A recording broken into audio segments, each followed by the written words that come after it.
The smell hit me first. Not perfume but something worse. The scent of another woman in my own bedroom, mixed with the cologne I bought Trevor for his birthday. My hands shook as I stood in the doorway of our apartment at 3 in the afternoon on what should have been an ordinary Tuesday. I had left work early because of a migraine, never imagining that the pain in my head would be nothing compared to what was about to happen. I heard the laughter before I saw them. Female laughter I knew too well. My sister's laughter. The bedroom door was half open. I should have turned around. I should have left right then. But my feet moved forward like I was watching myself in a dream. Or a nightmare. Trevor and Candace were in my bed. In the bed where I slept every night. Where I had cried last month when I got passed over for a promotion. Where Trevor had held me and promised that everything would get better. Where he had made love to me just 3 days ago and whispered that I was his forever. They didn't even notice me at first. Candace was wearing my robe. My blue silk robe that Trevor gave me for Christmas. Her hair was messy and she was smiling at him in a way that made my stomach turn.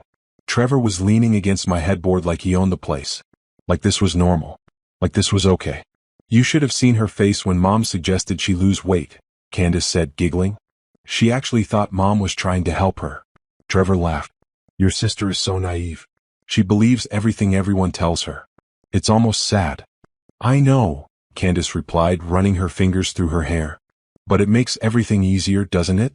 She has no idea we've been together for almost a year. A year. A whole year. The room spun. My vision blurred. I must have made a sound because they both turned to look at me. The expressions on their faces were something I would never forget. Candace didn't look guilty. She looked annoyed that I had interrupted. Trevor just looked at me like I was a problem he needed to solve. Naomi, Trevor said, sitting up straight. You're home early. That was all he said. Not sorry. Not an explanation. Just stating the obvious like I had walked in on him doing paperwork instead of destroying our entire marriage. Get out, I whispered. Then louder, get out of my bed. Candace rolled her eyes. Actually rolled her eyes. Oh please. Don't be so dramatic. You're acting like this is some huge tragedy. You're my sister, I said, my voice breaking. You're my sister and you're in my bed with my husband. Technically he's been mine longer than yours, Candace said, standing up and tightening the robe around her waist. My robe. We've been seeing each other since before your wedding. Trevor only married you because Mom and Dad said he should. Because you're the older sister and it looked better. The words hit me like physical blows. I looked at Trevor, praying she was lying. Praying this was some sick joke. But his face told me everything I needed to know. It's true, Trevor said, not even having the decency to look ashamed. We were going to wait until after the wedding to tell you, but then your dad offered to help with the down payment on this place if I went through with it. We needed the money. I couldn't breathe. The walls were closing in. My dad knew. Your whole family knows, Candace said, picking up her phone from the nightstand. My nightstand. Mom, Dad, even Aunt Ruth. Everyone agreed it was better this way. You got a husband, I got the man I actually love, and everyone got to keep up appearances. Win-win. Except for me, I said, tears streaming down my face now. What about me? Architected emotional narrative arc around familial betrayal themes. This is a strong opening hook showing the most unsettling part, the betrayal by husband, sister, and parents. I need to continue building this emotional intensity while keeping the language simple and direct. Let me continue with the rest of chapter 1. Trevor stood up, pulling on his jeans. Honestly, Naomi, you should be thanking us. You got to be married. You got to tell all your coworkers you had a husband. Without me, you'd still be alone. You're not exactly the type of woman men fight over. The cruelty in his voice was something new. Or maybe it had always been there and I had been too blind to see it. Too trusting. Too stupid. I want you out, I said, my voice steadier now. Both of you. Out of my apartment. Trevor laughed. Your apartment? Check the lease, sweetheart. My name is on it too. Actually, my name is first. If anyone is leaving, it's you. Trevor's right, Candace said, examining her nails. You should probably pack a bag. We were going to tell you this weekend anyway, but since you're here now, we might as well get it over with. Trevor and I are moving in together. Dear, you need to find somewhere else to live. This is my home, I said, knowing even as I spoke that it didn't matter. The lease was in both our names. I couldn't force him to leave. I pay half the rent. Not anymore, Trevor said, crossing his arms. I'll cover your half. Consider it a parting gift. But you need to be gone by Friday. Pack your stuff and go. It's Tuesday, I said stupidly, like the day of the week mattered. Like anything mattered anymore. Then you better start packing, Candace said, walking past me without even looking at me. Oh, and Mom wants you to call her. She's upset that you're being difficult about this. I stood there in the doorway of my own bedroom, watching my sister walk through my living room like she owned it, watching my husband of 2 years pull on his shirt without a care in the world. And I realized that I had been living a lie. Everything I thought was real had been a performance. A cruel joke that everyone was in on except me. My phone buzzed in my pocket. A text from my mother. Your sister told me you came home. Don't make a scene. Come over tonight so we can discuss this like adults. Bring wine. Not, are you okay? Not, I'm so sorry.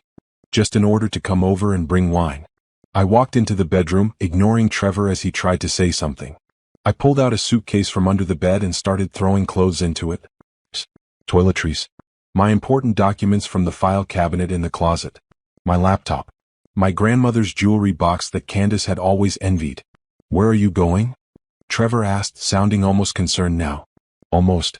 Somewhere you'll never find me, I said, zipping up the suitcase. Naomi, wait, he said, grabbing my arm. I jerked away from him. You're being childish. Your parents are going to be so disappointed. My parents knew, I said, looking him in the eye for the first time since I caught them. My parents knew you were cheating on me with my own sister and they said nothing. They helped you. So I don't care what my parents think anymore.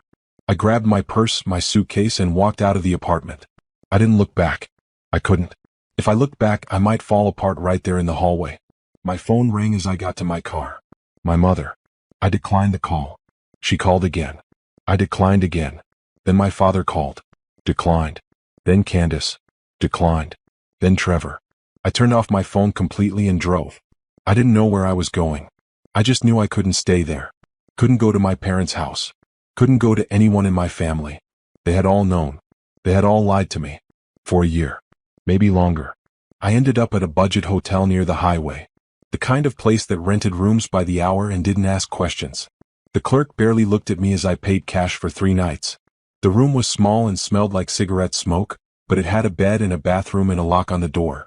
I sat on the edge of the bed and finally let myself cry. Really cry. The kind of crying that comes from somewhere deep inside, the kind that makes your whole body shake. I cried for the marriage that never existed.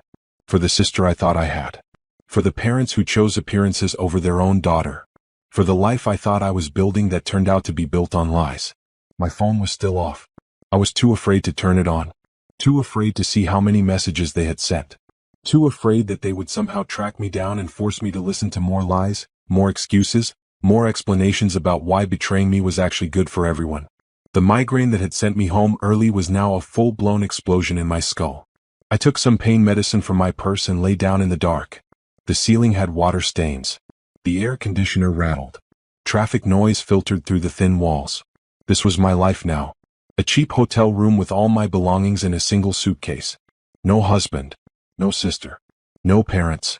No home. 30 years old and starting over from less than zero. I closed my eyes and tried to sleep, but all I could see was Candace in my robe, Trevor in my bed, and the casual cruelty in their faces when they realized I had caught them. The way they didn't even pretend to be sorry. Tomorrow I would figure out what to do next. Tonight I would just survive. I turned my phone on the next morning and immediately regretted it. 63 messages. 41 missed calls.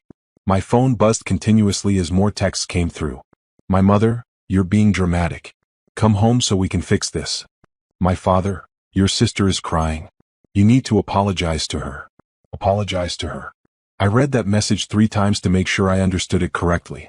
My father wanted me to apologize to Candace for catching her in bed with my husband.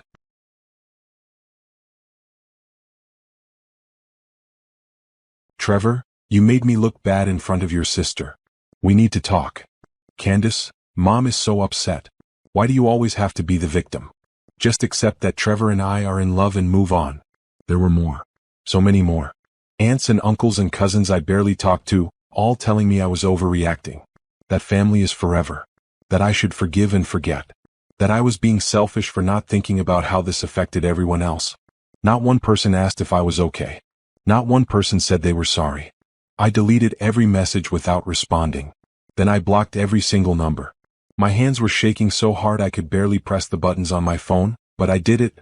Every family member. Every person who had known and said nothing. Blocked. I called my job and told them I had a family emergency and needed a few days off. My supervisor, Mrs. Patterson, told me to take all the time I needed. She was kind about it, which made me cry again. Kindness felt foreign now. The hotel room felt smaller on the second day. I needed to figure out a plan. I couldn't live here forever. I had some money in my checking account, but not much. Trevor and I had a joint savings account with about $8,000 in it. Money we had been saving for a down payment on a house. I logged into the bank website on my laptop, already knowing what I would find. The savings account was empty. Transferred out yesterday at 5 p.m. 4 hours after I caught them. Trevor had cleaned it out. Of course he had. I had $600 in my personal checking account. My next paycheck was 2 weeks away. I worked as a patient care coordinator at Memorial Hospital. The pay was decent but not great.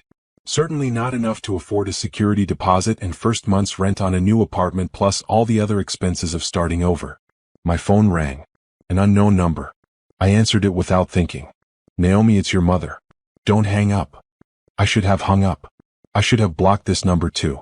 But some small part of me still hoped she was calling to say she was sorry. That she had made a mistake. That she was on my side. Mom, I said quietly. You need to come home right now, she said, her voice sharp. Your father and I are very disappointed in you. Running away like a child. Blocking everyone. Do you know how embarrassing this is for us? Embarrassing for you? I asked, my voice rising. I caught my husband cheating on me with my sister in my own bed and you're worried about being embarrassed? Don't be so dramatic, my mother snapped. It's not like Trevor beat you or something serious. He just fell in love with someone else. These things happen. You're a grown woman. Act like one. He fell in love with my sister, I said, unable to believe we were having this conversation. My own sister. And you knew about it. You all knew. Of course we knew, my mother said like this was obvious. Candace told us months ago. We thought it was better to let you have your little marriage and feel special while Trevor and Candace sorted out their feelings. We were trying to protect you. Protect me? I repeated, laughing without humor. By letting me live a lie? By helping my husband cheat on me? You're twisting everything, my mother said, her voice getting louder. Trevor is a good man. He makes good money. He has a future. Candace loves him. Real love. Not like whatever you two had. We were married, I said, my throat tight. I loved him. I thought he loved me. Well, he doesn't, my mother said bluntly. He loves your sister. And instead of being happy for her, you're making this all about you. Candace finally found someone who makes her happy, and you want to ruin it because you're jealous. I couldn't speak. I literally couldn't form words. Your father and I are very disappointed, my mother continued. We raised you better than this. Family is supposed to support each other. Not turn their backs the moment things get difficult. I turned my back? I asked, finding my voice. I'm the one who turned MY back?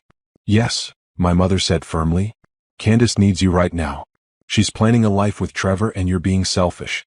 The least you could do is sign the divorce papers quickly so they can move forward. Trevor said you took some of your things. You need to bring back anything that belongs to him. Everything I took is mine, I said, my voice cold now. And I'll sign the divorce papers when I'm ready. Tell Trevor to have his lawyer send them to me. You don't even have an address, my mother said, and I could hear the smugness in her voice. Where are you staying? That trashy hotel by the highway? Your Aunt Louise saw your car there. That place rents rooms by the hour, Naomi. What would people think? Of course someone had seen me. Of course they had reported back to my mother. I should have known I couldn't disappear, not in a city where my family knew everyone. I don't care what people think, I said. Well, you should, my mother replied. Because right now, people think you're being a bitter, jealous woman who can't let go. Trevor is telling everyone that you knew about him and Candace and that you agreed to step aside. He's making you look pathetic. He's lying, I said. Maybe, my mother said, her voice softening slightly. But his version sounds better, doesn't it? Come home, Naomi. Apologize to your sister. Let Trevor have the divorce without making it difficult. Then we can all move on and pretend this never happened. No, I said. No, my mother repeated like she couldn't believe I had said it. No, I said again, stronger this time. I'm not coming home. I'm not apologizing to Candace. I'm not making this easy for Trevor. And I'm not pretending that what you all did to me is okay. Then you're not welcome in this family, my mother said coldly. If you can't put family first, then you're not my daughter. The line went dead. I stared at my phone, waiting to feel something. sadness, anger, fear. But all I felt was empty. Hollow. Like someone had scooped out everything inside me and left just a shell. My mother had disowned me for refusing to apologize to the people who betrayed me. I laughed. I couldn't help it. The absurdity of it all. The complete insanity of my family expecting me to be grateful that my husband had cheated on me. Expecting me to support my sister's relationship with my husband. Expecting me to just disappear quietly so they could all pretend to be normal. My phone buzzed. A text from Trevor. Your mom told me you're being difficult. Don't make me take you to court. Just sign the papers and give me back my half of everything. You can keep the car since it's in your name. I'm being generous here. Generous? He thought he was being generous by letting me keep the car that I paid for with my own money. I didn't respond. Instead, I opened a new browser window and started searching for apartments. Cheap apartments. Studio apartments. Anything I could afford on my own with $600 in 2 weeks until my next paycheck. Everything was too expensive. Even the worst places wanted first month, last month, and a security deposit. That was at least $3,000. Money I didn't have. I thought about taking out a loan, but my credit was tied to Trevor's. We had a joint credit card. Joint accounts. Joint everything. And I knew without checking that Trevor had probably already maxed out the credit card and tanked our credit score. I needed to separate my finances from his completely. I needed my own account, my own credit, my own everything. But that took time. Time I didn't have. My phone rang again. Another unknown number. Hello. I answered cautiously. Naomi, it's Candace. Don't hang up. I hung up. She called back. I let it ring. She called again from a different number. I blocked that one too. Then my phone died. The charger was back at the apartment. My apartment. The place I could never go back to. I sat in that hotel room for 3 days, barely eating, barely sleeping, trying to figure out what to do next. I had to check out on Friday morning. I had no plan. No place to go. No one to call. On Friday at 10 a.m., I packed up my suitcase, checked out of the hotel, and drove to the hospital. Not to work, but to sit in the parking lot and think. The hospital felt safe. Familiar. It was the only place that felt like mine anymore. Mrs. Patterson found me there at noon, crying in my car. Oh, honey, she said, knocking on my window. What happened? And for the first time since the entire nightmare started, someone asked if I was okay. Someone showed me kindness without wanting anything in return. I told her everything. About Trevor and Candace. About my parents. About being homeless with nowhere to go. I told her through tears and hiccups and probably not making much sense, but she listened. She didn't judge. She didn't tell me I was overreacting. She just listened. When I finished, she was quiet for a moment. Then she said, I have a spare room. My daughter moved out last year and it's just been sitting empty. You can stay there until you figure things out. No rent. Just help with groceries and keep the place clean. I stared at her. Mrs. Patterson, I can't. Yes, you can, she said firmly. And you will. Nobody should be alone after what you've been through. Come on. Follow me to my house. And just like that, I had a place to stay. A small room with a bed and a dresser and a window that looked out onto a garden. It wasn't much, but it was safe. It was mine, at least for now. Mrs. Patterson made me dinner that night. Real food. She didn't ask questions. She just made sure I ate and showed me where everything was and told me to take as much time as I needed. You're going to be okay, she said before going to bed. It doesn't feel like it now, but you will. You're stronger than you think. I didn't believe her. But I wanted to. The divorce papers arrived 3 weeks after I moved into Mrs. Patterson's spare room. A process server showed up at the hospital during my lunch break and handed me a manila envelope in front of half my coworkers. Trevor was making sure everyone knew. I opened the envelope in my car, my hands shaking. The papers were what I expected. He wanted the apartment, the furniture, and everything we had purchased together. He claimed I had abandoned the marriage and left him. That I had refused to work on our relationship. There was no mention of Candace. No mention of the affair. Just legal words that made it sound like I had walked away from a perfectly good marriage for no reason. At the bottom, there was a note in Trevor's handwriting. Sign these and leave me alone. You got what you deserved. I sat in my car and stared at those words for a long time. What I deserved. Like being faithful and trusting made me deserve betrayal. Like loving someone with everything I had made me deserve to be thrown away. I didn't sign them. Not yet. I found a lawyer instead. A young woman named Simone who did free consultations and agreed to take payments. She looked over the papers and shook her head. He's trying to take everything, Simone said, making notes on a legal pad. And he's lying about the circumstances. Do you have any proof of the affair? They admitted it to my face, I said. But I didn't record it or anything. That's okay, Simone said. We can request documentation. Phone records. Credit card statements. If he's been seeing your sister for as long as you say, there will be evidence. My parents know, I said. They'll probably testify for him.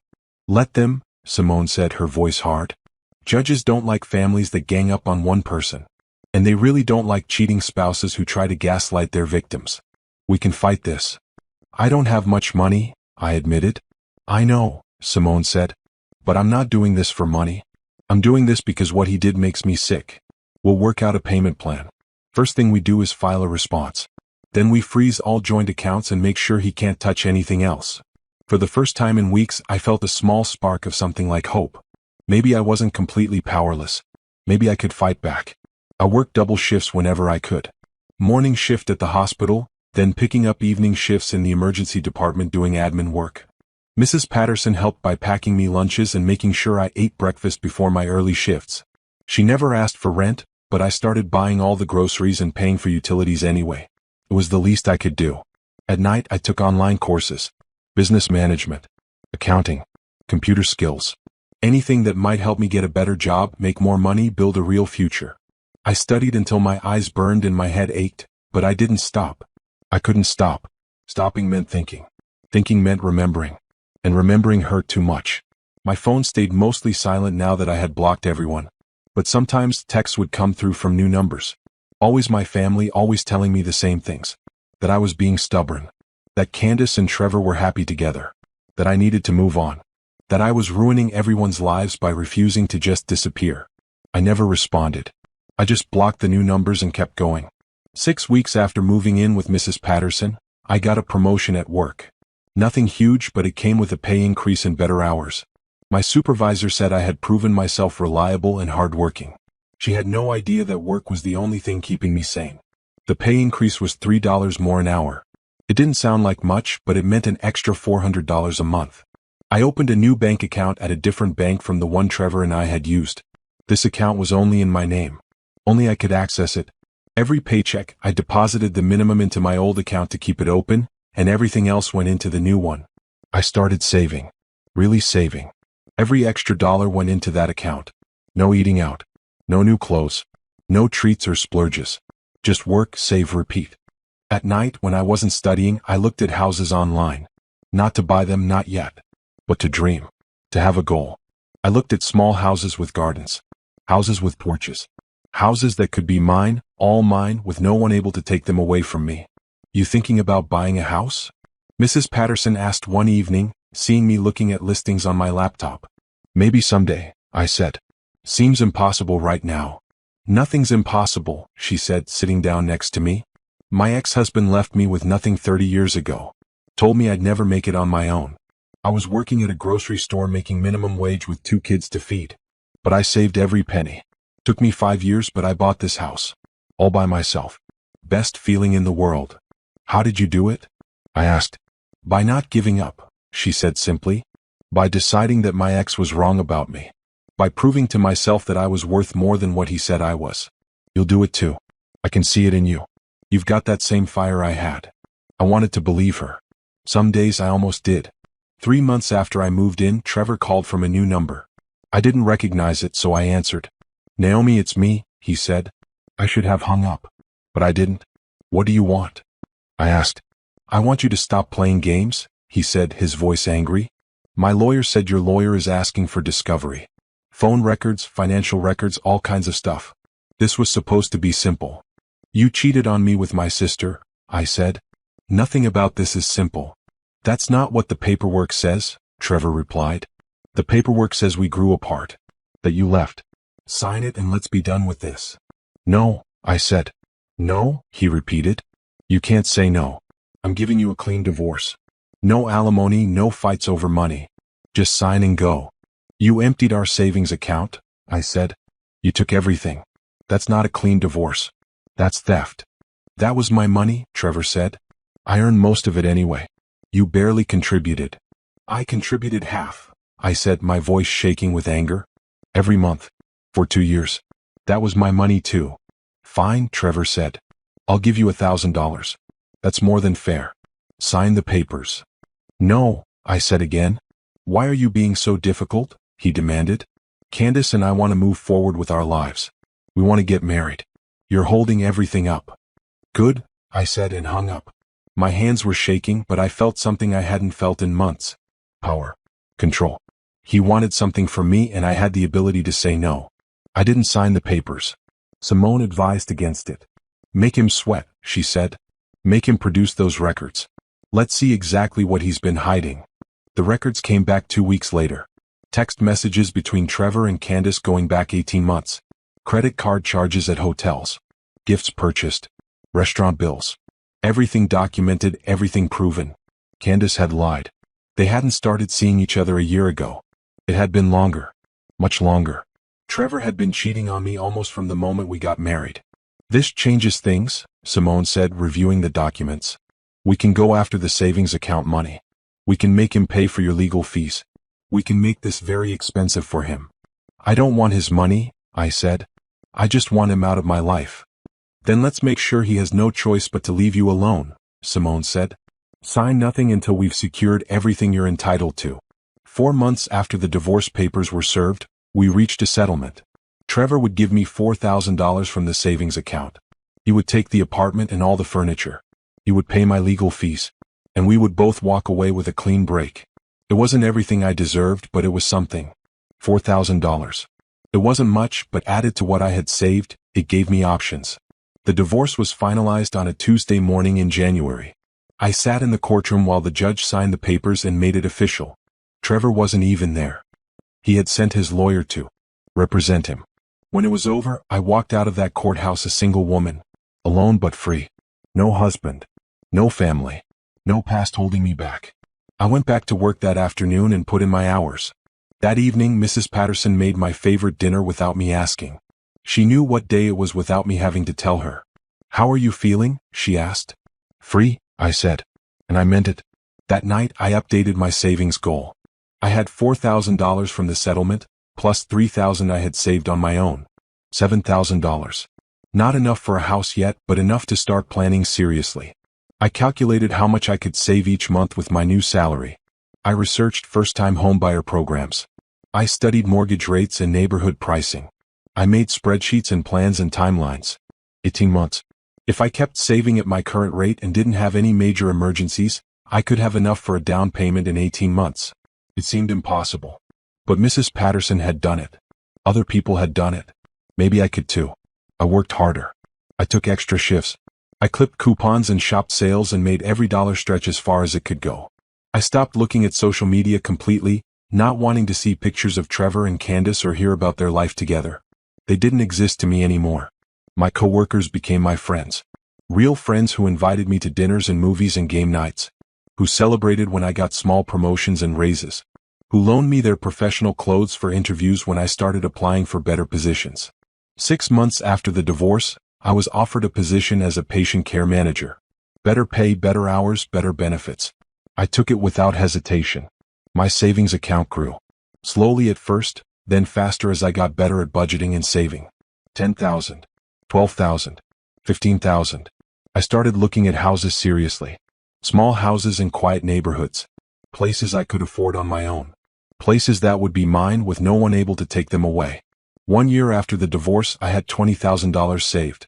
Enough for a down payment. Enough to start looking seriously. Mrs. Patterson hugged me when I told her. I'm so proud of you, she said. You did it. You actually did it. I couldn't have done it without you, I said, meaning every word. Yes, you could have, she said. But I'm glad I could help. I started working with a real estate agent named Monica. She was patient and kind and understood that I was buying alone. She showed me houses in my price range and didn't judge when I fell in love with a small 3-bedroom house in a good neighborhood that was just barely within my budget. It needs some work, Monica said, walking through the house with me. New paint, new flooring, some updates in the kitchen. But it's solid. Good bones. And it's in your price range if you can get the seller down a little. I stood in the empty living room and imagined it full of my furniture. My books. My pictures. My life. A life I had built entirely on my own. I want it, I said. Then let's make an offer, Monica said with a smile. The negotiation took 2 weeks. Back and forth. Offers and counteroffers. I was terrified the seller would reject my bid. Terrified I couldn't actually do this. But then Monica called me at work with the news. They accepted, she said. The house is yours. I sat down at my desk and cried. Happy tears this time. Tears of relief and joy and disbelief that I had actually done it. Me. Alone. With no help from my family. With no husband. With nothing but my own hard work and determination and refusal to give up. I was buying a house. The mortgage process was terrifying. Mountains of paperwork. Credit checks. Employment verification. Tax returns. Every part of my financial life examined and questioned. I kept waiting for someone to tell me I wasn't good enough, that I couldn't do this, that I should give up. But nobody did. My credit was better than I expected. Apparently, separating my finances from Trevor's had protected me from whatever damage he had done to his own credit. The bank approved my loan without hesitation. 25 years at a fixed rate. The monthly payment was manageable if I was careful. The closing was scheduled for 3 weeks away. 3 weeks until the house was officially mine. I told Mrs. Patterson first. She cried happy tears and hugged me tight. I knew you could do it, she said. I knew it from the first day you showed up broken and lost. You had something in you. Something that wouldn't quit. Thank you, I said, crying too. For everything. For giving me a place to stay, for believing in me, for being the family I needed when I had none. You gave me purpose again, Mrs. Patterson said. After my daughter moved out, this house felt so empty. You filled it up. You reminded me why I fought so hard to keep it all those years ago. I didn't want to leave her, but I knew I had to. This was my next step. My future. My co-workers at the hospital threw me a surprise party. They had collected money and bought me a gift card to a furniture store. Jennifer from the ER had framed a photo of all of us from the Christmas party. Robert from admissions gave me a toolbox with a note that said, "Every homeowner needs good tools." "We're so proud of you," Jennifer said, hugging me. "You've been through hell and you came out fighting. That takes real strength." "I couldn't have done it without all of you," I said honestly. "You've been my family when I didn't have one." "You'll always have us," Robert said. "Even when you're a fancy homeowner." The 3 weeks felt like 3 years. I couldn't sleep. I kept having nightmares that something would go wrong. That the bank would change their mind. That the house would fall through. That I would wake up and realize it was all a dream. But the closing day came. I sat at a huge table in a lawyer's office and signed document after document. My hand cramped from writing my name so many times. Monica sat next to me, walking me through each page, making sure I understood everything. The seller was an elderly woman named Mrs. Chin who was moving to a retirement community. She seemed happy that a young woman was buying her house. "You take good care of it," she said when we finished signing. "I raised my children there. Had 40 good years in that house. It's full of love. I hope it brings you happiness." "Thank you," I said, my throat tight. "I'll take good care of it. I promise." When the last paper was signed and the keys were handed to me, I just stared at them. Small metal keys that represented everything I had worked for. Everything I had survived for. "Congratulations," Monica said, shaking my hand. "You're officially a homeowner." I walked out of that office in a daze. I sat in my car with the keys in my hand and just looked at them. My house. My keys. My future. All mine. I drove straight to the house, even though I had already seen it a dozen times. But this time was different. This time I unlocked the door with my own keys. This time I walked in as the owner. The house was empty except for Mrs. Chen's curtains, which she had left for me. The afternoon sun came through the windows and made patterns on the hardwood floor.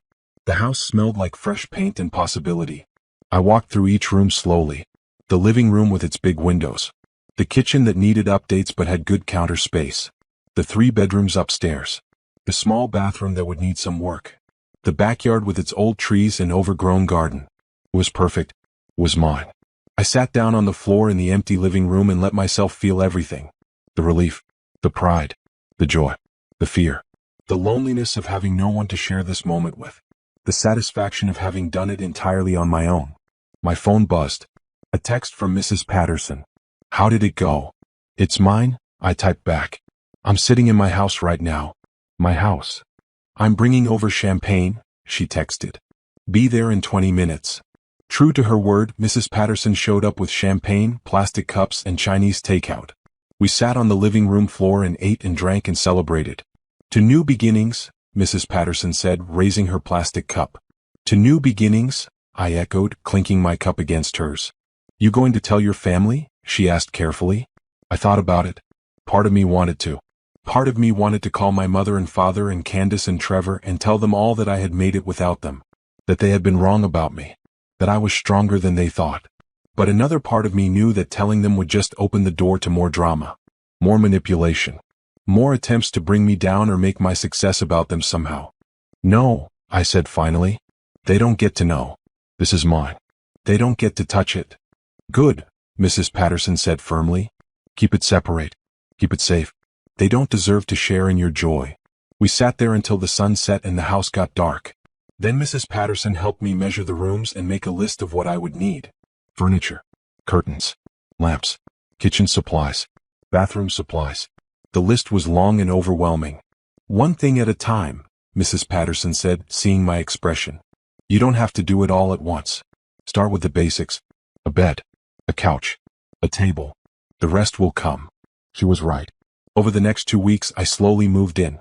I bought a used bed frame and mattress. A second-hand couch that was comfortable even though it didn't match anything. A small dining table with 2 chairs. Lamps from discount stores. Curtains on sale. My coworkers helped me move. They showed up on a Saturday morning with trucks and muscle and spent the day helping me carry my few belongings from Mrs. Patterson's house to mine. They helped me assemble furniture and hang curtains and organize my kitchen. This place has good energy, Jennifer said, looking around. I can tell you're going to be happy here. I already am, I said, and meant it. The first night I slept in my own house, I couldn't sleep. Not because I was scared or sad, but because I was too excited. Too amazed that this was real. That I had done this impossible thing. I got up and walked through the house in the dark, touching the walls, looking out the windows, reminding myself that this was real. This was mine. No one could take it away from me. In the morning, I took a picture of my living room. Just one picture. The sun coming through the windows, my second-hand couch, my discount store lamps. Nothing fancy. But it was home. My home. I posted the picture on social media for the first time in over a year. No caption. No explanation. Just the picture of my living room. Then I turned off my phone and made myself breakfast in my kitchen. I had done it. Against all odds, against everyone who had said I would fail, against my own doubts and fears. I had done it. I was home. The house became my sanctuary. Every morning I woke up in my own bed, in my own room, in my own house. No roommate. No landlord. No one who could tell me to leave. The feeling never got old. I spent my evenings and weekends making the house mine. I painted the living room a soft gray color. I painted the kitchen cabinets white and replaced the old hardware with new brushed nickel handles. I learned how to fix a leaky faucet from online videos. I planted flowers in the front yard and vegetables in the back. Every improvement, no matter how small, felt like a victory. Like I was building something real and permanent. Like I was creating a life that nobody could destroy. Mrs. Patterson visited often, bringing plants for my garden and advice on home maintenance. My coworkers stopped by for dinners and game nights. Slowly, my house filled with laughter and friendship and warmth. I had been living in the house for 2 months when my phone started ringing with blocked numbers. I didn't answer at first, but they kept calling. Over and over. Finally, I answered one. Hello. Naomi, it's Aunt Ruth. Don't hang up. I sighed. What do you want? Your mother asked me to call, Aunt Ruth said. She saw your post. The picture of your living room. I had forgotten about that post. I had turned off my phone right after and hadn't checked social media since. So, I asked. So she wants to know where you're living, Aunt Ruth said. She wants to come see you. She misses you, sweetie. We all do. No, I said flatly. Don't be like that, Aunt Ruth said, her voice taking on that sickly sweet tone that meant she was about to try to manipulate me. Family is family. Whatever happened between you and Trevor and Candace, it's time to move past it. Your mother is getting older. She doesn't want this distance between you. She chose the distance, I said. She chose Candace and Trevor over me. She told me I wasn't her daughter anymore. Remember? She was upset, Aunt Ruth said. She didn't mean it. You know how your mother is when she's emotional. I know exactly how she is, I said. Which is why I don't want her in my life. But family, Aunt Ruth started. You keep saying that word like it means something, I interrupted. Like it's a magic word that erases everything that happened. Family is supposed to protect each other, support each other, love each other. What you all did to me wasn't love. It was cruelty. We were trying to help, Aunt Ruth protested. We thought if we helped Trevor and Candace, then everyone could be happy. We didn't want to hurt you. Well, you did, I said. You all did. And now I'm happy without any of you. So please stop calling. Your mother just wants your address, Aunt Ruth said, her voice hardening now. She saw that you bought a house. She wants to know where it is. Why? I asked suspiciously. Because she's your mother, Aunt Ruth said, like that explained everything. Because she wants to see how you're living. Because she's worried about you being all alone. Tell my mother I'm fine, I said. Tell her I don't need her concern. And tell her she's not getting my address. You can't hide forever, Aunt Ruth said. I'm not hiding, I said. I'm living my life. Without you. Without her. Without any of you. I hung up. My hands were shaking. I knew I should have just kept my phone off. Should have never posted that picture. Should have known they would see it and use it as an excuse to try to worm their way back into my life. But I refused to hide. This was my house. My life. My happiness. They didn't get to make me feel bad about it. The calls kept coming. Different relatives. Different numbers. All saying the same things. That I was being stubborn. That I was hurting my mother. That family is forever. That I should forgive and forget. I blocked every number. But they kept finding new ways to contact me. Then the messages started on social media. People I barely knew, distant cousins and family friends, all sending me messages about how sad my parents were. How hurt Candace was. How I was tearing the family apart. I deleted my social media accounts. All of them. Facebook, Instagram, everything. Gone. If they wanted to find me, they would have to work a lot harder than that. 3 months after buying the house, I came home from work to find my mother sitting on my front porch. My heart dropped into my stomach. How did you find me? I asked, not getting out of my car. Your Aunt Louise drove around looking at new construction in your price range until she found your car, my mother said, standing up. She's been watching for it every day for 2 weeks. Of course she had. I should have known they wouldn't give up. You need to leave, I said, finally getting out of my car but staying near the street. This is a nice house, my mother said, looking at it. Better than I expected you could afford. How much did it cost? None of your business, I said. I'm your mother, she said. Everything about you is my business. No, I said firmly. It's not. Not anymore. You made it very clear that I'm not your daughter. So now you don't get to know anything about my life. I came to apologize, my mother said, but her voice didn't sound sorry. It sounded annoyed. I don't want your apology, I said. Just let me say what I came to say, my mother insisted, stepping down off the porch. I'm sorry that things happened the way they did. I'm sorry you got hurt. But it's time to move on, Naomi. It's been over a year. Candace and Trevor are married now. They're starting a family. We need to all move forward as one family. They got married? I asked, the words feeling strange in my mouth. I didn't care. Not really. But it still felt like another betrayal, another reminder of everything that had happened. 3 months ago, my mother said. A beautiful ceremony.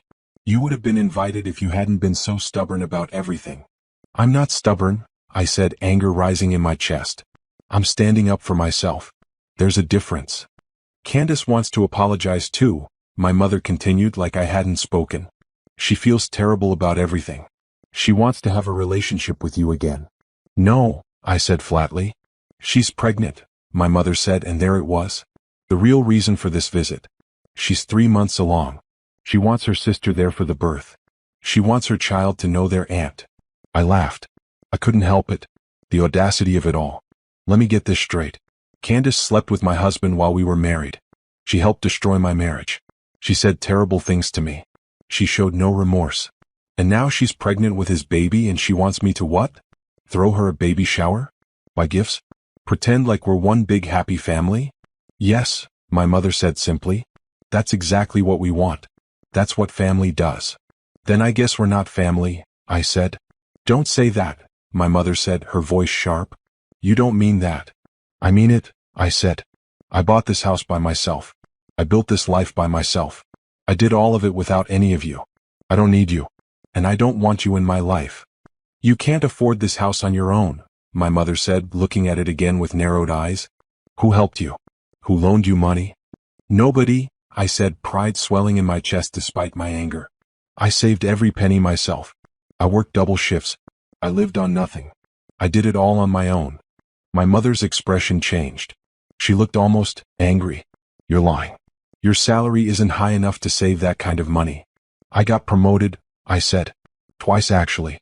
I'm a patient care manager now. I make good money. More than enough to afford this house. You got promoted? My mother repeated like she couldn't believe it. How? By working hard, I said. By showing up every day. By being good at my job. All the things you told me I couldn't do. I never said that, my mother protested.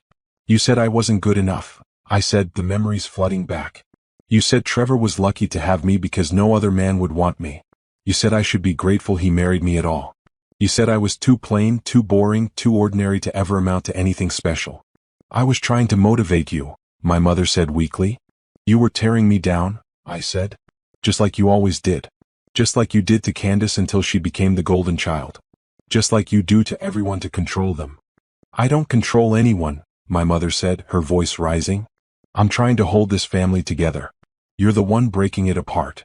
I'm not breaking anything, I said. I'm just not letting you break me anymore. We stood there in my front yard staring at each other. My mother looked older than I remembered. Tired. But still with that hard expression that said she was right and everyone else was wrong. Your father is disappointed in you, she said finally, playing what she thought was her trump card. I don't care, I said honestly. Dad made his choice when he stood by and let Trevor and Candace destroy my marriage. He doesn't get to be disappointed in me when he failed me first. We're still your parents, my mother said. You're the people who gave birth to me, I corrected. But you're not my family. Not anymore. You'll regret this, my mother said, her voice cold now. One day you'll need us and we won't be there. Good, I said. Because I don't need you now and I never will again. My mother stared at me for a long moment. Then she walked to her car without another word. She didn't say goodbye. She didn't ask to see the inside of my house. She just left. I watched her drive away, then went inside my house and locked the door. My hands were shaking. My heart was pounding. But I had done it. I had stood up to her. I had told her no. And the world didn't end. I called Mrs. Patterson and told her everything. She came over immediately with wine and ice cream. I'm so proud of you, she said, hugging me tight. You stood your ground. That takes real courage. I thought I would feel better, I admitted. But I just feel sad.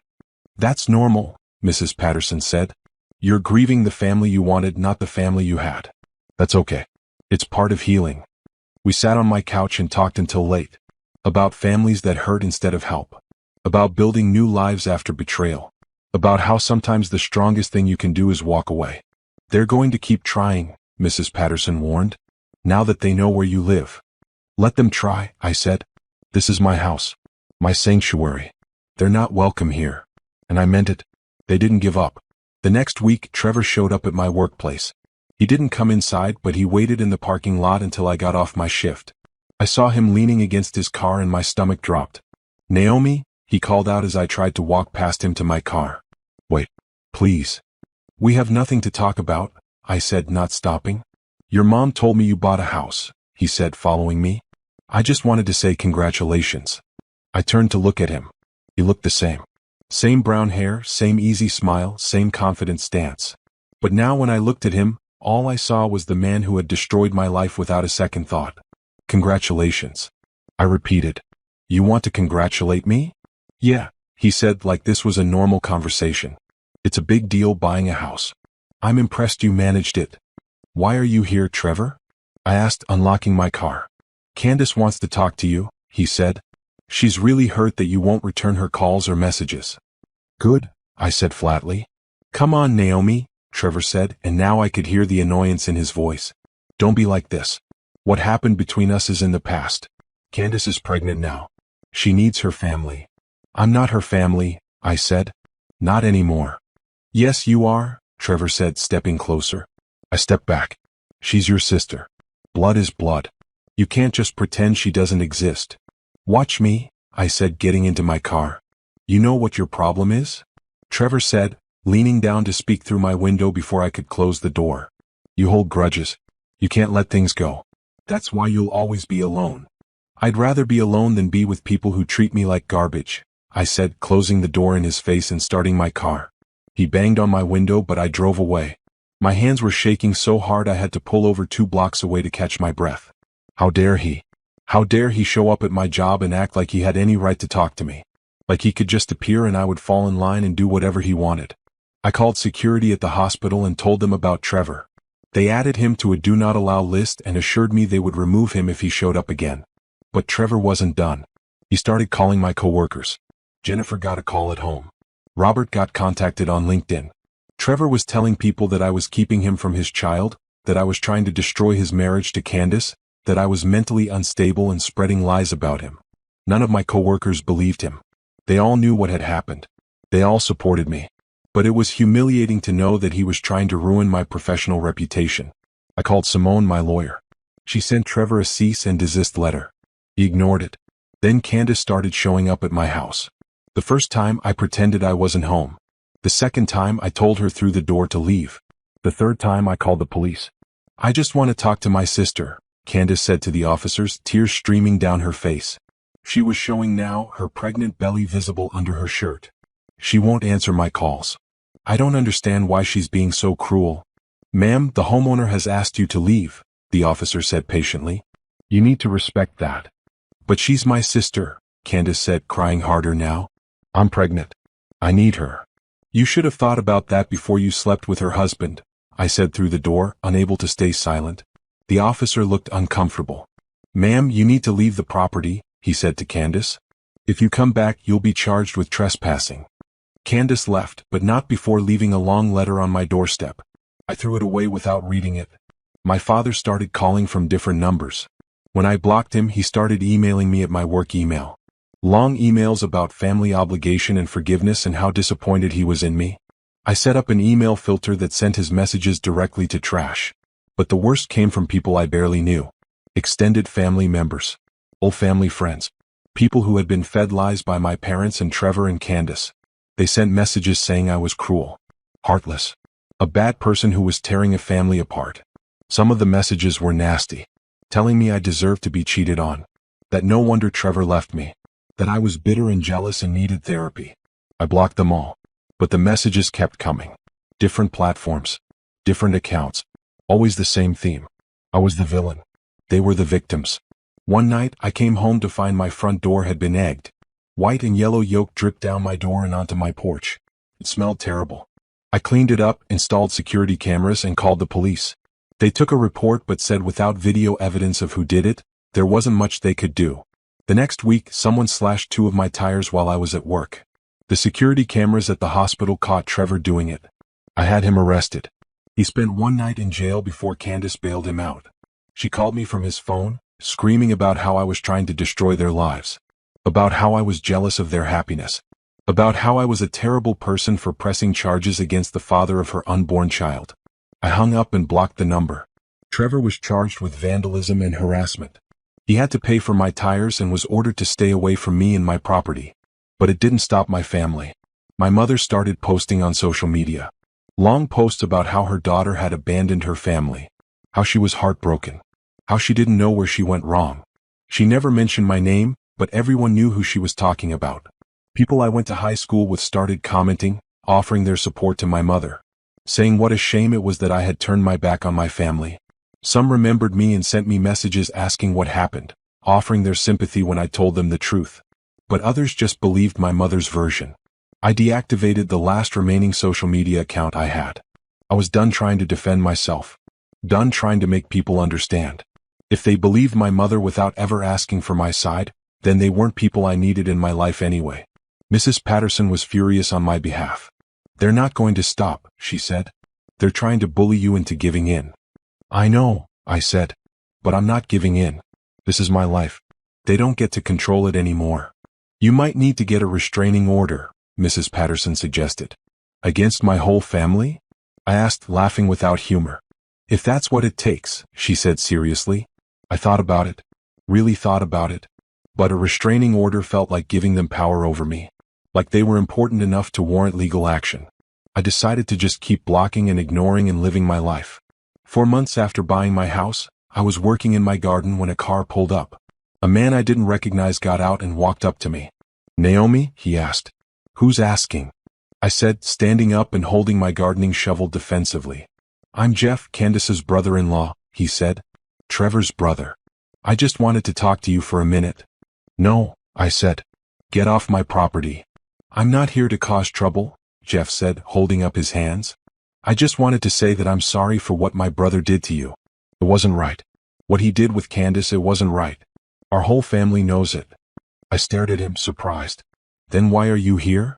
Because Trevor asked me to come talk to you, Jeff admitted. He wants you to drop the charges from the tire slashing. He says it was a mistake, that he was angry and not thinking clearly. He's worried it will affect his job. It should affect his job, I said. He committed a crime. I know, Jeff said. And I told him he deserves whatever happens. But Candace is pregnant and she's scared that Trevor might lose his job and then they won't be able to afford the baby. That's not my problem, I said. I know, Jeff said again. And I don't blame you. I wouldn't drop the charges either if I were you. But I told Trevor I would ask. So I'm asking. Will you consider it? No, I said. Your brother destroyed my marriage. He stole from me. He slandered me to my coworkers. He vandalized my property. And now he wants me to make his life easier? No. Jeff nodded. I understand. For what it's worth, I think you're right. Trevor needs to face the consequences of his actions. I'm sorry he dragged you into his mess. He left after that. At least he had been respectful. But the incident made me realize something. My family and Trevor weren't going to stop. They were going to keep pushing and manipulating and trying to wear me down until I gave in. So I made a decision. I documented everything. Every text from a blocked number. Every email from my father. Every message from relatives and friends. Every time someone showed up at my house or my work.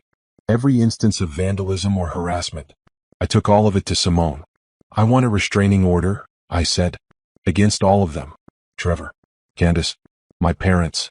Anyone who keeps trying to contact me. Simone looked over my documentation. Page after page of harassment. This is enough, she said. More than enough. We can file this tomorrow. Will it work? I asked. If they violate it, they can be arrested, Simone said. That usually makes people think twice. Good, I said. I want my life back. I want to stop looking over my shoulder. I want to stop worrying about who's going to show up at my house or my job. I want them out of my life permanently. Then let's make that happen, Simone said. We filed for restraining orders against Trevor, Candace, and my parents. The judge granted them based on the evidence of ongoing harassment. They were served the next week. My mother called from a new number, screaming about how I had humiliated the family. About how everyone was talking about it. About how I was dead to her. You said that already, I said calmly. But this time it's legal. Don't contact me again. I hung up and blocked the number. For the first time in months, I felt like I could breathe. Peace felt strange at first. I kept expecting something to go wrong. Kept expecting my family to show up anyway or find some new way to get around the restraining orders. But weeks passed and nothing happened. I could finally relax in my own home. Could work in my garden without watching the street. Could go to work without worrying who might be waiting in the parking lot. Life became normal. Beautifully, wonderfully normal. I focused on my house. I renovated the upstairs bathroom, replacing the old fixtures with new ones. I painted the spare bedrooms. I filled my home with plants and books and comfortable furniture. Every room became exactly what I wanted it to be. My coworkers noticed the change in me. You seem happier, Jennifer said one day over lunch. Like a weight has been lifted. It has, I said. I feel like I can finally live my life without looking over my shoulder. You deserve that, Jennifer said. You deserve peace. On a Saturday in late spring, Jennifer invited me to a community garden event at a local park. I almost said no. After everything with my family, I had become protective of my time and space. But Jennifer had been such a good friend and I was trying to say yes to things more often. The event was bigger than I expected. Dozens of people milling around garden plots, planting vegetables and flowers, sharing tips and tools. There was a cheerful energy to it, people working together to create something beautiful. I was planting tomatoes in a community plot when a man appeared next to me with a watering can. Those tomatoes look thirsty, he said with a smile. I looked up and actually caught my breath. He was tall with dark skin and warm brown eyes. He had an easy smile and long fingers that looked comfortable holding the watering can. They probably are, I said, smiling back. I'm new to this. I might be killing them with kindness. He laughed. Tomatoes are forgiving. They'll survive enthusiastic watering. He held out his hand. I'm Isaiah. Naomi, I said, shaking his hand. His grip was warm and gentle. First time at one of these events? Isaiah asked, kneeling down to help me with the plants. Yes, I admitted. My coworker Jennifer dragged me here. She said I needed to get out more. Jennifer is wise, Isaiah said. Community gardens are good for the soul. There's something healing about putting your hands in the dirt and growing something from nothing. He helped me finish planting my row of tomatoes, offering advice on spacing and depth. He was patient and kind, never making me feel stupid for my beginner questions. What do you do when you're not volunteering at community gardens? I asked. I'm an architect, Isaiah said. I design buildings. But I like working with living things on the weekends. Reminds me that not everything has to be concrete and steel. That's beautiful, I said, meaning it. We worked side by side for the rest of the afternoon. He told me about the buildings he designed, about his love of creating spaces where people felt safe and happy. I told him about my job at the hospital, about helping patients navigate the healthcare system. You have a good heart, Isaiah said. Not everyone wants to spend their days helping people at their most vulnerable. I like helping people, I said simply. It feels good to make someone's day a little bit easier. When the event ended, Isaiah walked me to my car. Will you be back next month? He asked. They do this the third Saturday of every month. Maybe, I said, surprised to realize I meant it. I hope you do, Isaiah said. It was nice to meet you, Naomi. It was nice to meet you too, I said. I drove home with a strange feeling in my chest. Something light and fluttery. Something I hadn't felt in a long time. Hope maybe. Or the beginning of something new. I went back to the community garden the next month. And the month after that. Isaiah was always there, working on different plots, helping different people. We fell into an easy friendship. He taught me about companion planting and soil composition. I taught him about the different plants I was growing in my own garden at home. Our conversations expanded beyond gardening. We talked about books and movies and places we wanted to travel. He told me about growing up in a big family that still got together for Sunday dinners. I kept my past vague, just saying I was estranged from my family. He didn't push for details. Family is complicated, Isaiah said one afternoon as we were building a trellis for climbing beans. Some people are blessed with good ones. Others have to create their own. I'm creating my own, I said quietly. That takes courage, Isaiah said, looking at me with those warm brown eyes. A lot of people stay in toxic situations because they're scared of being alone. You chose yourself. That's brave. Nobody had ever said that to me before. That leaving had been brave. Everyone else had said I was selfish, cruel, unforgiving. But Isaiah saw it differently. He saw strength where others saw weakness. Thank you, I said, my throat tight with emotion. For what? Isaiah asked. For understanding, I said. 4 months after we first met, Isaiah asked if I wanted to get coffee after the garden event. We went to a small cafe nearby and talked for 3 hours. He told me about his failed engagement 5 years ago, about how his fiancée had left him for his best friend, about how he had to rebuild his life and learn to trust again. I'm sorry that happened to you, I said. I'm not, Isaiah said. Not anymore. It taught me what I didn't want. And it showed me who my real friends were. The ones who stood by me were worth keeping. The ones who disappeared weren't. That's a healthy way to look at it, I said. It took time, Isaiah admitted. For a while I was angry and bitter. But eventually I realized that holding on to anger was just hurting me. She was off living her life and I was stuck in the past. So I let it go. How? I asked. How do you just let go of something that hurt you so much? You decide that your future is more important than your past, Isaiah said. You decide that you deserve better than to carry around all that pain. And then you take it one day at a time.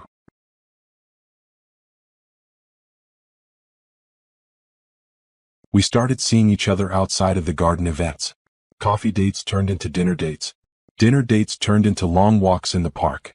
We took things slow, both of us cautious from our past hurts. Isaiah never pushed for information about my family. Never asked why I didn't talk to them. He just accepted that part of my life was closed off and respected that boundary. Thank you for not asking, I said one evening as we were walking through my neighborhood.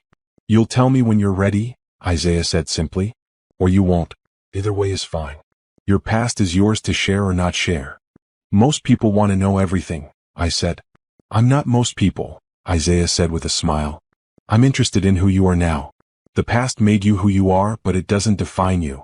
6 months after we met, Isaiah came over to my house for the first time. I was nervous showing him my space, this sanctuary I had built from nothing.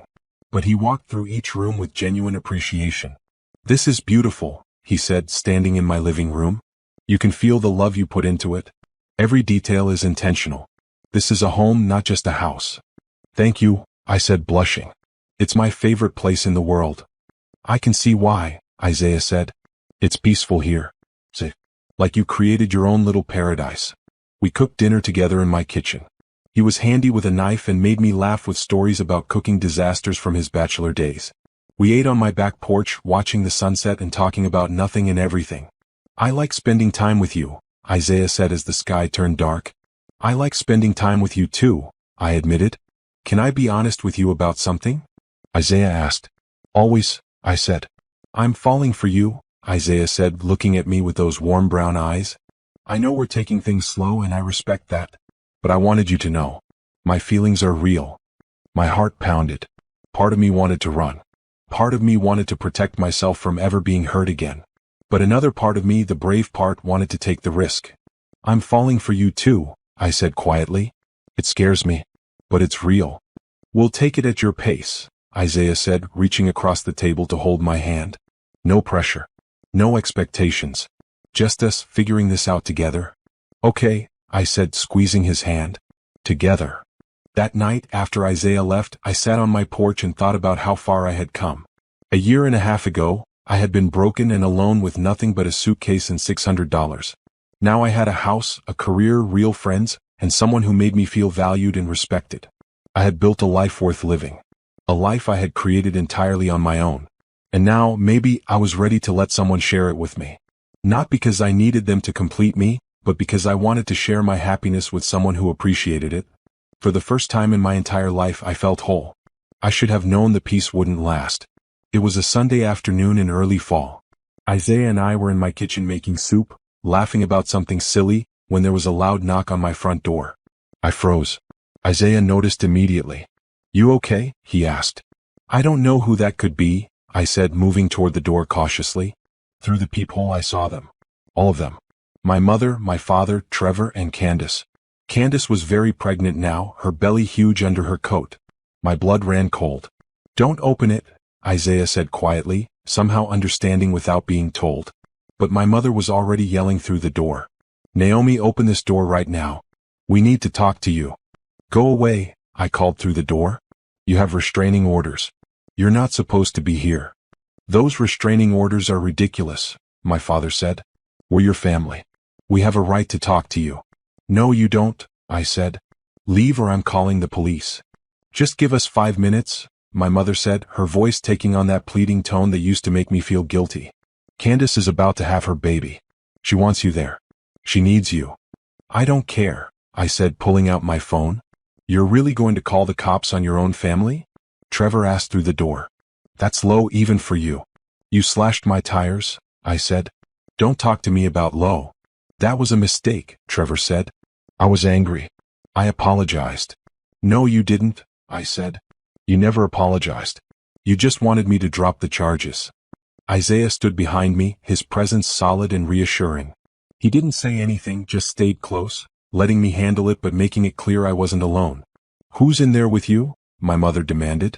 "We saw a man's car in your driveway. Are you seeing someone?" "That's none of your business," I said, dialing 911. "It is our business," my father said. "If you're bringing men around, we have a right to know. What if he's dangerous?" I almost laughed at that. They were worried about Isaiah being dangerous when they had spent months harassing me. The police arrived within 10 minutes. 2 officers, the same ones who had dealt with Candace before. "Ma'am," the officer said to my mother, "you have a restraining order. You're not supposed to be within 500 feet of this property." "She's our daughter," my mother said, turning on the tears. "We just want to talk to her." "Is that so wrong?"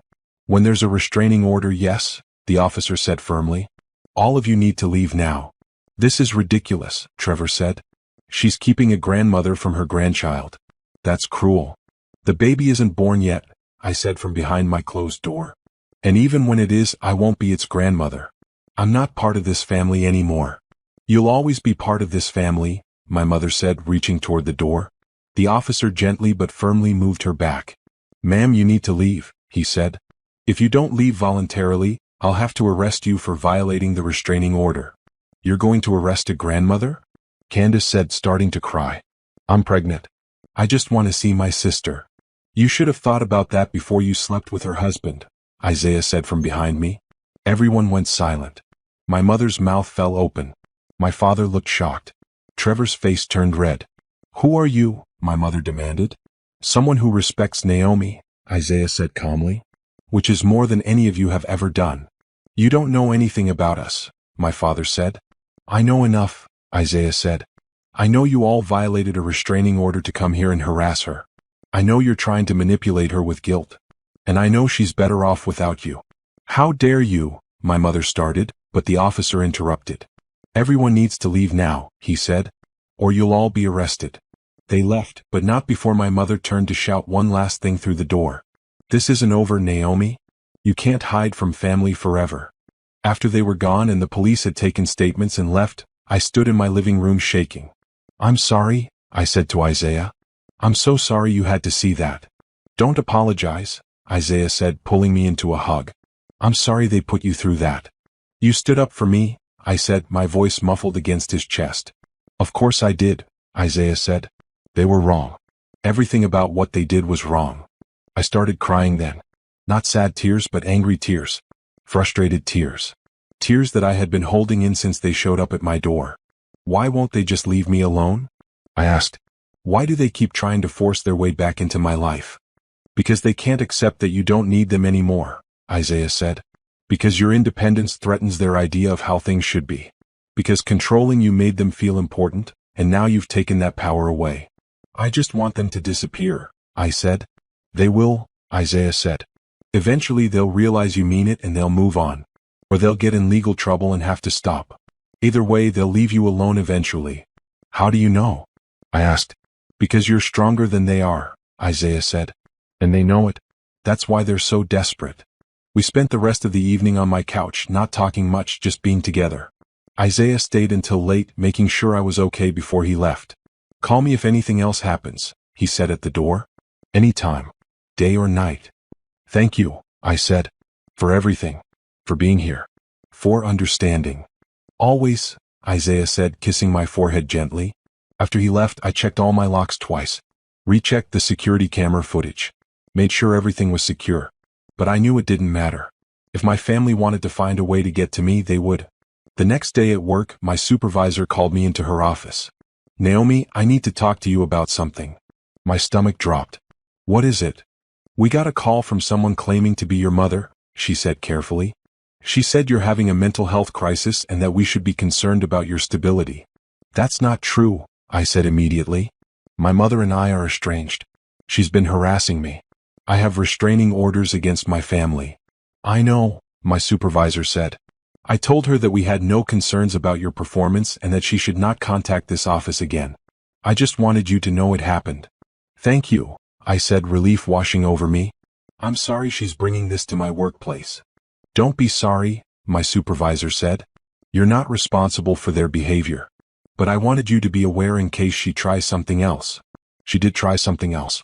Over the next 2 weeks, my mother called every number associated with me. My dentist, my insurance company, my mortgage lender. She told them all the same story. That I was mentally unstable. That I had abandoned my family. That I needed help. Each time I had to explain the situation.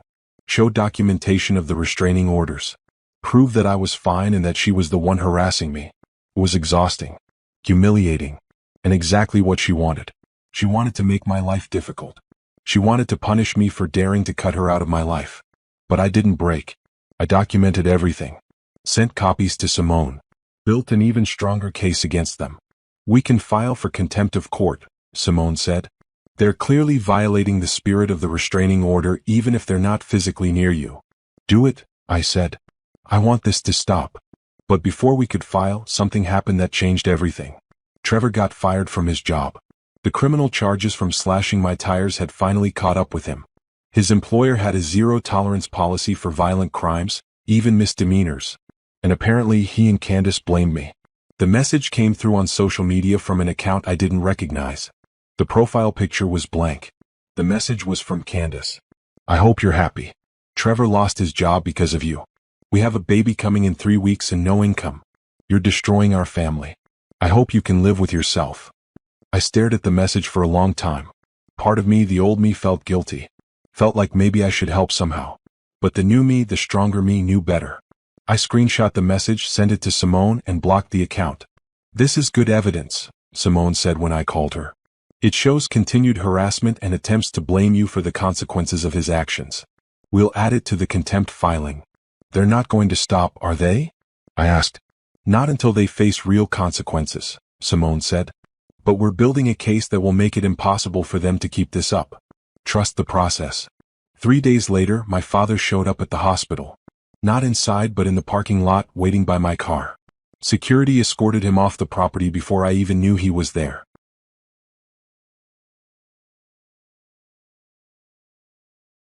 "He said he just wanted to talk to you," the security guard told me.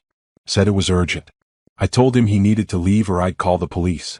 "Thank you," I said, my hands shaking as I unlocked my car. The guard walked me to my car and watched me drive away. I called Isaiah from the road.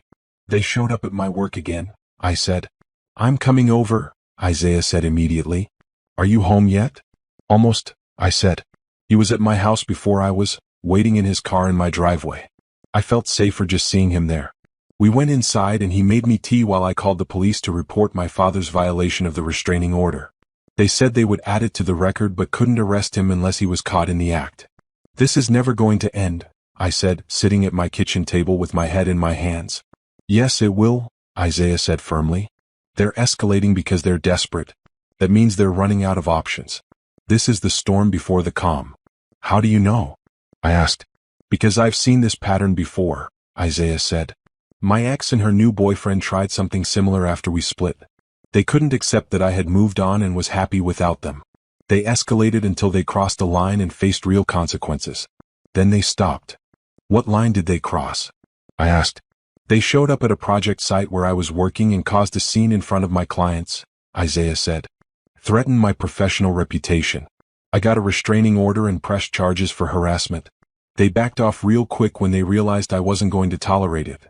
So I just have to keep standing firm," I said. "Exactly," Isaiah said. "You're doing everything right. Don't give them an inch. Don't respond to their messages. Don't engage. Just document and report and let the legal system handle it."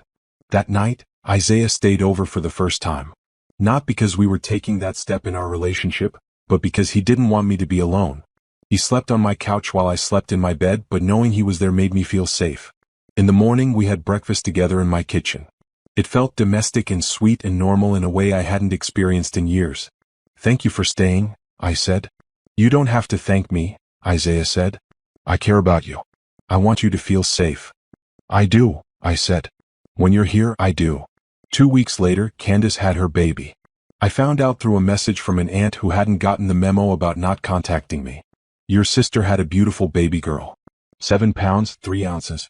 They named her Lillian. Your mother is heartbroken that you're not there to meet your niece." I blocked the number and deleted the message. I felt nothing. No curiosity about the baby. No guilt about not being there. Just nothing. That baby wasn't my niece. Candace wasn't my sister. Not anymore. Isaiah found me staring at my phone. "Everything okay?" "Candace had her baby," I said. "How do you feel about that?" Isaiah asked carefully. "Nothing," I said honestly. "I feel nothing." "Does that make me a bad person?" "No," Isaiah said firmly. "It makes you someone who has established healthy boundaries. You don't owe them your emotional energy just because they share your DNA." "My mother thinks I should care," I said. "Your mother thinks a lot of things that aren't true," Isaiah said. "What matters is what you think, what you feel. And if you feel nothing, that's okay." A week after the baby was born, my mother tried a new tactic. She sent a lawyer letter demanding grandparents' rights. "She doesn't have a case," Simone said when I showed her the letter. "Grandparents' rights are for when a parent is keeping grandparents from children they've had a relationship with. You have no relationship with this child. You've never even met her. This is just intimidation." "It's working," I admitted. "I'm scared." "Don't be," Simone said. "We'll respond with our own letter outlining all the harassment, the restraining orders, everything. No judge is going to grant grandparents' rights to someone who has been stalking and harassing their child." She was right. The lawyer dropped the case after receiving Simone's response. But my family didn't stop. They started showing up at my church. I had started attending a small congregation near my house, finding peace in the community and the quiet Sunday mornings. But after my parents showed up and caused a scene, the pastor had to ask them to leave. "I'm so sorry," I told the pastor afterward. "I didn't mean to bring trouble to the church." "You didn't bring trouble," the pastor said kindly. "They brought trouble. You're welcome here anytime." "They are not." They tried showing up at Isaiah's workplace. But his company had tight security and they were turned away immediately. Isaiah got a restraining order against them after that. "They're making this worse for themselves," Isaiah said. "Every violation, every attempt to get around the orders, it all builds the case against them. I just want them to stop," I said. "They will," Isaiah promised. Soon. He was right again. The contempt of court hearing was scheduled for 3 months after the baby was born. Simone presented all the evidence. The messages. The workplace visits. The attempts to contact me through third parties. The lawyer letter. Everything. The judge was not impressed. "I've seen the pattern here," the judge said, looking at my family over his reading glasses. "This is systematic harassment of the respondent by multiple family members acting in concert. The restraining orders were clear. You violated them repeatedly." "But she's our daughter," my mother started. "She's an adult who has made it clear she does not want contact with you," the judge interrupted. "You don't have a right to force yourself into her life. The restraining orders are extended for another year. If you violate them again, you will face jail time." "Do I make myself clear?"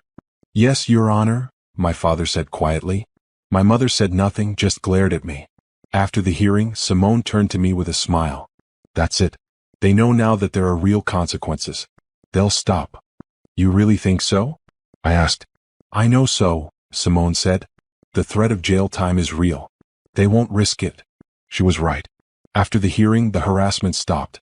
No more surprise visits. No more calls from new numbers. No more messages through third parties. Just silence. At first, I didn't trust it.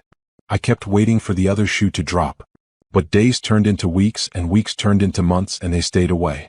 "They finally got the message," Isaiah said one evening as we were cooking dinner in my kitchen. It had become our routine.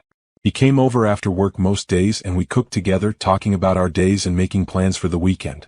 "I think they did," I said, feeling lighter than I had in years. "I think it's really over." "How does that feel?" Isaiah asked. "Free," I said. "Peaceful. Like I can finally breathe without looking over my shoulder." "Good," Isaiah said, kissing my forehead. "That's exactly how you should feel." That night, sitting on my back porch with Isaiah, watching the stars come out, I realized something important. I had won. Not because I had destroyed them or gotten revenge, but because I had refused to let them destroy me. I had built a life they couldn't touch. A home they couldn't enter. A happiness they couldn't steal. And that was the best revenge of all. 1 year after buying my house, I threw a party. Not a big party, just the people who mattered. Mrs. Patterson. My co-workers from the hospital. Monica, my real estate agent. Simone, my lawyer. And Isaiah, of course. I spent days preparing. I cleaned every room until it sparkled. I planted new flowers in the garden. I made food and set up tables in the backyard. I wanted everything to be perfect. "You know they're coming for the company, not the decorations," Isaiah said, helping me hang string lights in the backyard the night before. "I know," I said. "But this matters to me. This house, this life, these people. I want to celebrate it properly. Then we'll make it perfect," Isaiah said with a smile. The party was exactly what I needed. Everyone showed up with food and drinks and stories. Mrs. Patterson brought a cake that said, "Home Sweet Home" in pink frosting. Jennifer and Robert brought a photo album they had made of all our hospital adventures over the past 2 years. Monica brought a bottle of champagne. "To celebrate your investment paying off," Monica said with a wink. "Your house has already increased in value by 15%. "Really?" I asked, surprised. "Really," Monica said. "You picked a good neighborhood at the right time. If you ever decide to sell, you'll make a nice profit." "I'm never selling," I said firmly. "This is my forever home." Simone arrived late, apologizing for being held up at court. She handed me an envelope. "What's this?" I asked. "Open it," Simone said. Inside was a notice that the restraining orders against my family had been permanently upheld. They had made no attempts to contest them or request modifications. "They've given up," Simone said. "It's official."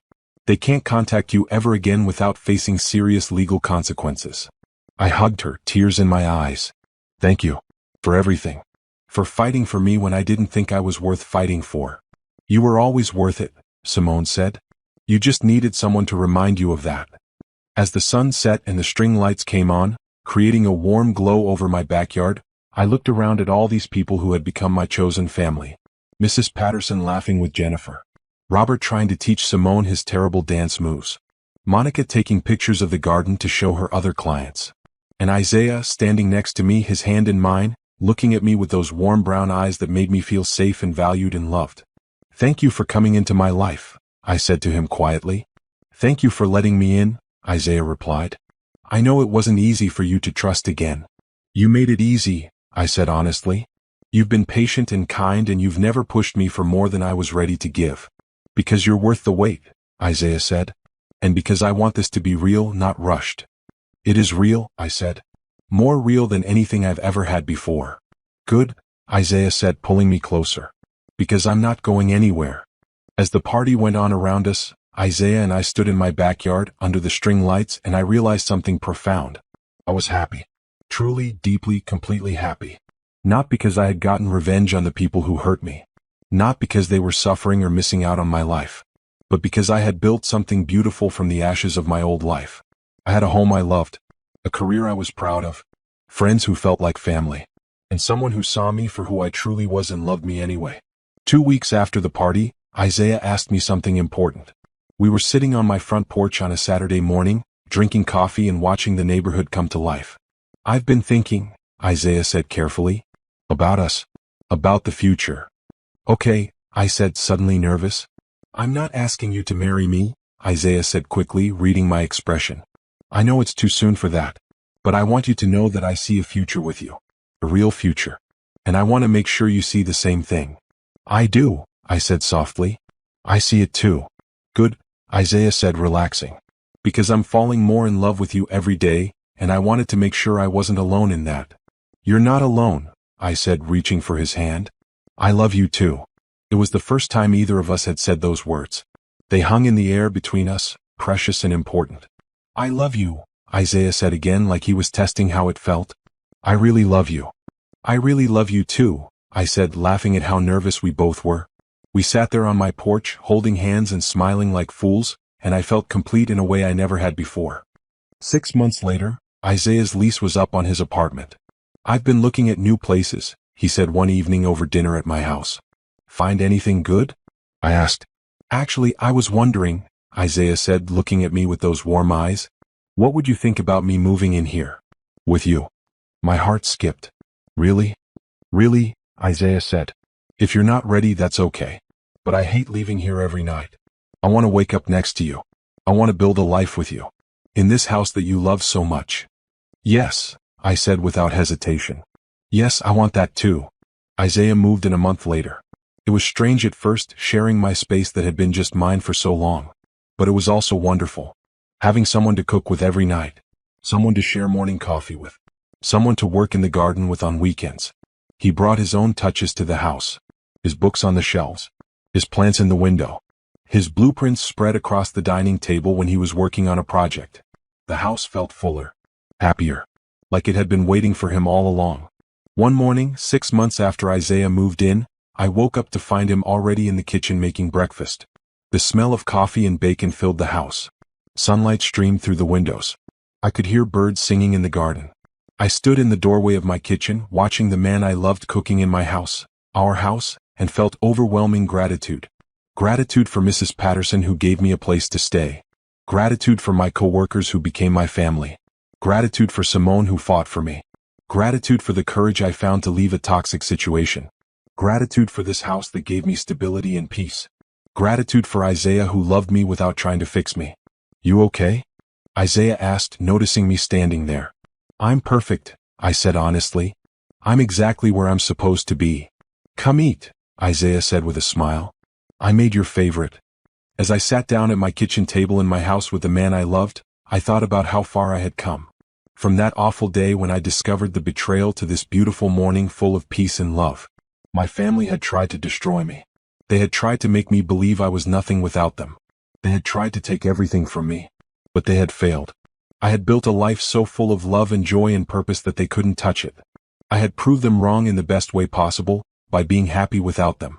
And that, I realized, was the sweetest revenge of all. Not hurting them, but building a life so beautiful they couldn't ruin it. Not getting even, but getting better. Not looking back, but moving forward into a future I had created with my own hands. I bought my own house after everyone betrayed me. And now, sitting in that house with my chosen family and the man I loved, I had everything I ever needed. I was home. Finally, truly, completely home.